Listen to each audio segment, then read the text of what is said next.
So, ayan teachers, allow me to begin with the five big no, pain points ng mga teachers ngayon po. No?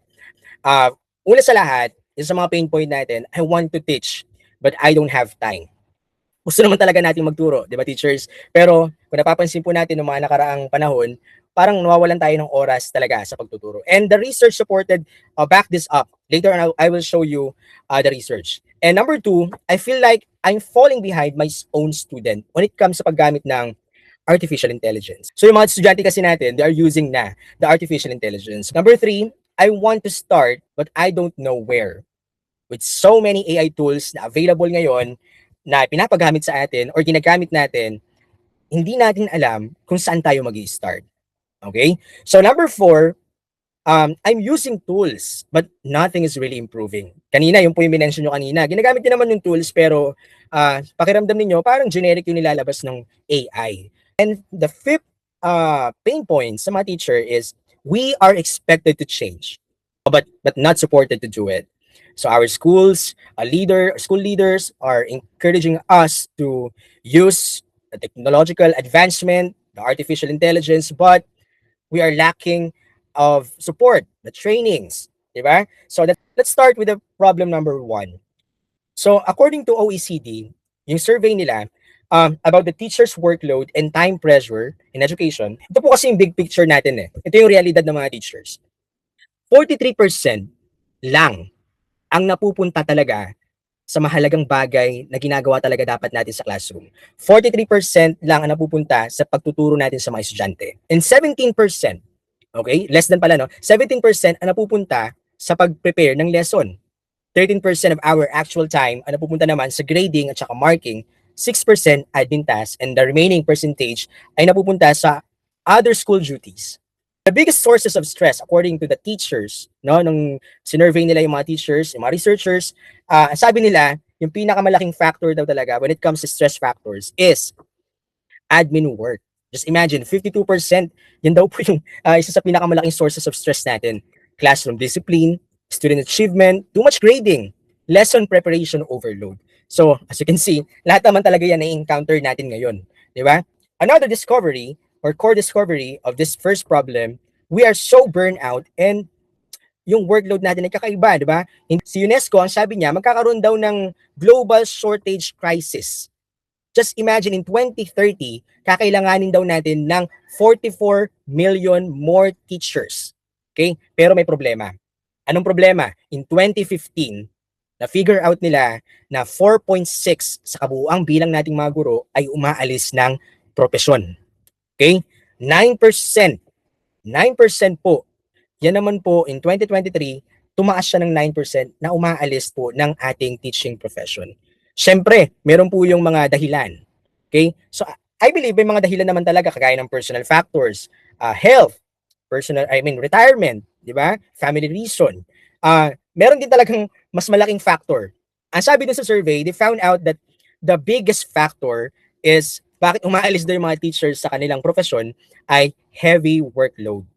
Yun po. Diba? At mas magandang opportunities, magandang salary sa ibang mga trabaho. Okay, so nakakahanap sila ng opportunities sa ibang mga career. Pero ano pong dahilan? Heavy workload po yung major cause natin. So, ngayon, second problem is our students are already using AI. There is a rapid adoption of AI tools by our students, according to OECD. Our students adopt AI very fast. It becomes their thinking partner. Kasi lahat naman sila may gamit ng cellphone, di ba? So they can open any AI tools, no? They can ask the AI tools. Yun. So the way they learn is changing.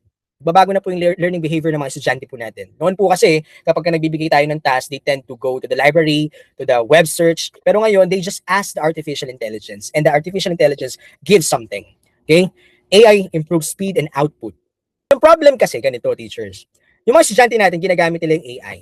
Pero, may pero no, ginagamit nila yun without guidance. They are relying on AI answers. They are changing how they learn. Pero tayong mga teachers, ang problem, we are not fully aware. We are not trained. We are not in control of AI used. So the next problem is, tayong mga teachers, we don't know where to start with AI. Bakit? Kasi nga sobrang daming tools na available.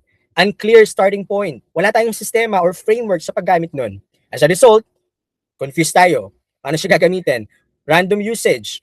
So, mag-open ka lang ng mga AI tools, tapos nag-ask ka lang ng mga basic prompt, tapos nag-expect ka ng mga sagot na, lumalabas ng mga sagot na hindi mo ina-expect. Okay? So, dahil basic prompt lang ginagamit po natin, no waste natin ang potential niya. Okay? So, next problem, we teachers fear that AI might replace us.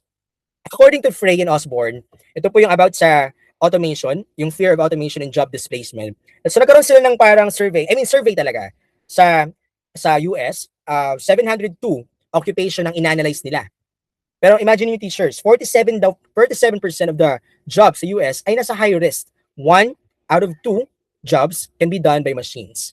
Pero the question is, tayo ba mga teachers ay apektado dito? So the answer to that question is hindi po tayo apektado dito. Bakit? Kasi trabaho naman po natin hindi naman siya repetitive eh. Though meron tayong mga tasks na repetitive. Okay? Hindi naman tayo rule-based, hindi naman tayo predictable. 'Di ba? The way we interact sa mga estudyante natin, very dynamic 'yun. Okay? Kaya tayo mga teachers, mga leader, mga counselors, hindi po tayo basta-basta kayang palitan ng AI. So yung problem number 4 natin, kahit papaano, o sana po wag nating isipin na kaya tayong palitan ng artificial intelligence dahil hindi po totoo 'yun. So, problem number 5. Schools expect teachers to innovate. Pero, wala naman tayong mga technology. Provided lang tayo ng limited training or even support. Okay? So that's why, once again, I initiated this masterclass specifically for the teachers, for the educators who are willing to check ano ba pwede natin gawin or paano ba natin i-navigate yung technology na to sa ating classroom. So, ayan. So, my fellow teachers, these are the 5 big pain points. Bakit ko po kailangan isabihin po sa inyo? Because ayoko po ibigay sa inyo agad yung toolkit, yung tool na, ayoko po i-demonstrate agad yung toolkit na meron po tayo. Gusto ko po maintindihan po natin kung bakit po natin ito gagamitin. Okay? So napakaraming aspect po. At isang aspect lang po ang ibibigay ko sa inyo kasi kung yung 5 aspect na yan, yung 5 pain points na yan ay bibigyan natin ng solusyon ngayong araw, baka abutin pa po tayo ng 3 days. So yun po, no? Sige po. By the way, teachers, magpapakilala pala ako sa inyo, no? Ako pala si Christian Ice. So nagkataon lang talaga yung pangalang apelyido ko ay AIS. So na-figure out ko na, ay pwede pala, no? So hindi po ako ang may-ari ng AI. So educator teacher din po ako from DepEd din at New Era High School, Schools Division of Quezon City. Okay? So isa lang naman ang mission statement ko, teachers eh. With the advent of artificial intelligence, gusto ko ang education pa rin ay manatili pa rin sa atin, sa human. Okay? So, I just want to emphasize na gagamitin lang natin tong artificial intelligence as a partner lang. So, we're gonna use it to leverage our skills, to leverage our teaching. Okay? So, by the way, nag-talk na rin po pala ako sa mga kapwa nating private schools, sa APSA, sa ibang school po. And then, this is the batch 4. Then later on, batch 5 na rin po. So, I'm doing a masterclass po online. So, that's why, thank you po sa pag-attend sa araw po na ito.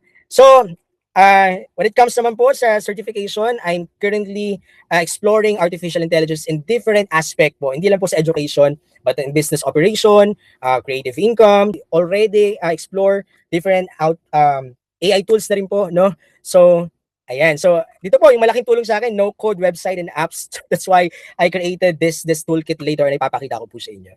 Ayan. So, currently, yan po yung mga in-explore po natin ngayon when it comes sa mga tools naman.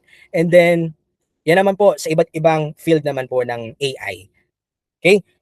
So, yan teachers, without further ado, allow me to share to you this logo.